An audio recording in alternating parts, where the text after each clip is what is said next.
ሰላም። ዛሬ ላወራችሁ የፈለኩት ስለ አንድ ነገር ነው፣ ስለ ሰላማችሁ። ብዙዎቻችን ፍቅር ብለን የጀመርነው መንገድ ለምን መጨረሻው የጦር ሜዳና የጥላቻ ሆነብን?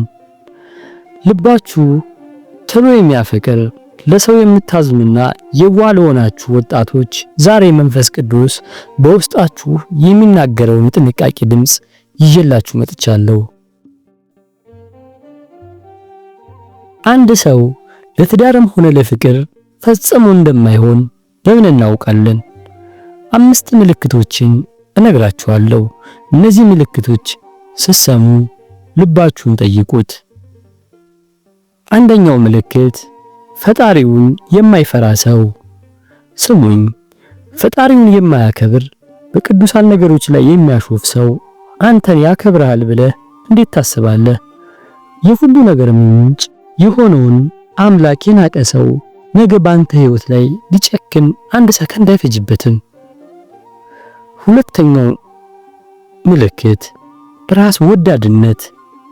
ፍቅር መስጠት ነው፣ ግን ያንተ ሰው መውሰድ ብቻ ስራው ከሆነ፣ ሁል ጊዜ ስለ ራሱ ብቻ የሚያወራ ከሆነ አንተን እንደ አጋር ሳይሆን እንደ አገልጋይ ነው የሚያይህ። እንዲህ አይነት ሰው ልብህን አድርቆ ባዶ ባንክ እስክትሆን ድረስ ይመጣሃል። ሶስተኛው ምልክት የቁጣና የአመጽ መንፈስ። ቃሉ በቁጣ ላይ ፀሐይ አይግባ ይላል። ግን አጋርህ በትንሹ በትልቁ የሚቆጣ የማይታረቅና ይቅር የማያውቅ ከሆነ ሰላም የት ሊኖር ይችላል? ቁጣ ባለቤት ቤት ውስጥ መንፈስ ቅዱስ አይኖርም። አራተኛ ምልክት የዓለም ፍቅር። ውጫዊ ነገር ላይ ብቻ የሚያተኩር የሰዎችን አድናቆት የሚራብና ለዝነኛነትና ለማይረቡ ነገሮች የሚቅበዘበዝ ሰው ነገ ያንተ መንፈሳዊ ማንነት ሲጎሳቆል አብሮ አይቆምም። ዓለምን የሚወድ ሰው ዓለም በጠፋች ቁጥር አብሮ ይጠፋል። አምስተኛው ምልክት ውሸት። በትንሽ ነገር የሚዋሽ ሰው ትልቅ ሕይወትን ሊሰጥህ አይችልም። ታማኝነት በሌለበት ግንኙነት ውስጥ ፍቅር የለም፣ ያለው ፍርሃት ብቻ ነው። ወጣቶች ሆይ አትቸኩሉ። ብቸኛ ነኝ ብላችሁ ጨለማን አትጋብዙ።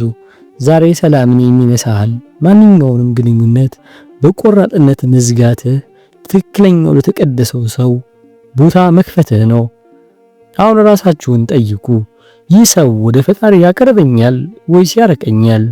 መልሳችሁ ያርቀኛል ከሆነ መንፈስ ቅዱስ ዛሬ ውጣ እያላችሁ ነው። የዛሬው ውሳኔያችሁ የነገው ሰላማችሁ ነው።